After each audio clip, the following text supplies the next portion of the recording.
Police मुख्यालय की press वार्ता में आप सभी का स्वागत है। आज दो महत्वपूर्ण विषय हैं जिन पर आपसे वार्ता करेंगे। सबसे पहले emergency response support system ERSS अर्थात डायल 112 की हाल की उपलब्धियों के बारे में आपको बता दें।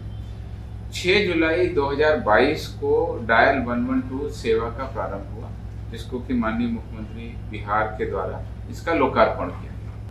लगातार 112 के वाहनों की लोकेशन कहाँ पर रहनी चाहिए, किस तरह से उनका रिस्पांस टाइम होना चाहिए, उस पर प्रतिनियुक्त सभी कर्मियों की ट्रेनिंग भी दी गई है और लगातार सॉफ्टवेयर के माध्यम से उनकी ट्रैकिंग भी की जाती थी, जिसके फलस्वरूप औसत रिस्पांस टाइम में भी कमी आई है और आम जनता को ज़्यादा से ज़्यादा लोगों को कम से कम समय में हम लोग सुविधा दे रहे हैं। दिसंबर 2022 में जब पूरी व्यवस्था एक तरह से स्थायी हुई और उसमें जब हम लोगों ने मेजरमेंट किया तो पता चला कि हमारा एक माह में औसत रिस्पांस टाइम था 51 मिनट। एक महीने में जो कॉल दर्ज की गई थी उनकी संख्या थी 26,114 और उसमें से 842 पर हमने डेली इवेंट क्रिएट किया, अर्थात उस पर हमने कार्रवाई की 842 और 51 मिनट हमको समय लगा था औसत।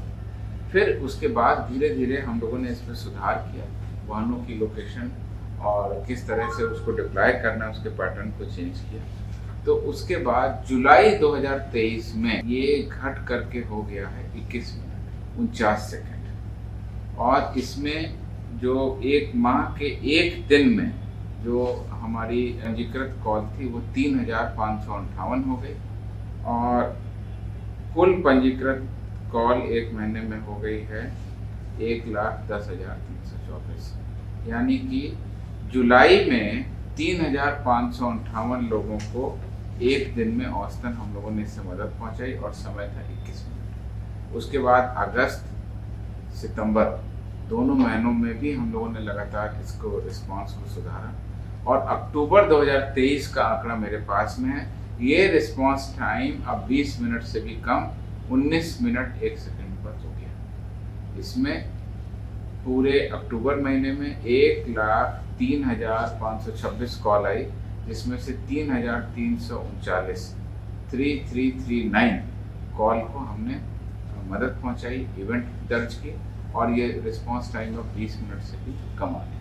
तो मुझे लगता है ये बहुत बड़ी उपलब्धि है और मीडिया के माध्यम से आम जनता से भी अनुरोध है कि डायल 112 सेवा आपातकालीन परिस्थितियों के लिए आम जनता की सुविधा, आम नागरिकों की सुविधा, खासकर महिलाओं और वृद्धजनों की सुरक्षा और सुलभ उनको सहयोग के लिए चालू की गई है।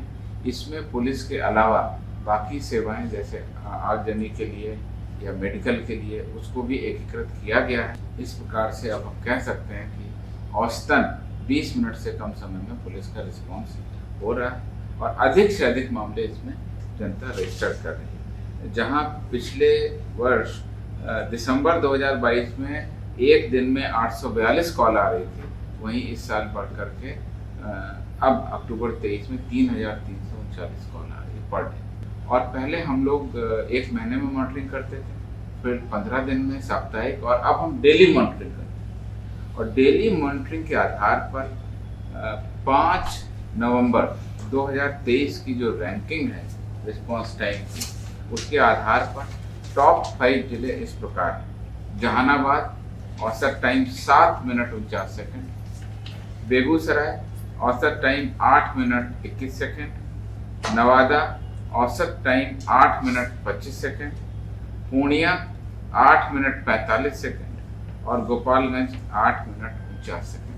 ये टॉप 5 जिले हैं जिसकी 5 नवंबर की रिस्पांस टाइम के आधार पर मॉनिटरिंग, अब हम लोग इसकी डेली मॉनिटरिंग करें और लगातार जहां पर ज़्यादा समय लगता है उनको सुधारने का और किन कारणों से वहाँ कॉल रिसीव नहीं हो रहा है, रिस्पांस नहीं हो रहा है, उनको सुधार करने के लिए, वाहनों को लगातार दुरुस्त रखने के लिए, कर्मियों को लगातार चौकस रखने के लिए निर्देश दिया जाए। जैसा कि आप लोगों को जानकारी है, फेज 2 यानी ERSS परियोजना के द्वितीय चरण हेतु सृजित पदों की संख्या, इसमें कि पुलिस इंस्पेक्टर के करीब 250 पद हैं, पुलिस सब इंस्पेक्टर के करीब 1800 पद हैं और सिपाही के करीब 10,000 पद हैं हवलदार के करीब 3000 पद हैं और चालक सिपाही के भी करीब 2000 से अधिक पद हैं। कुल 19,288 पदों को सृजित किया गया है।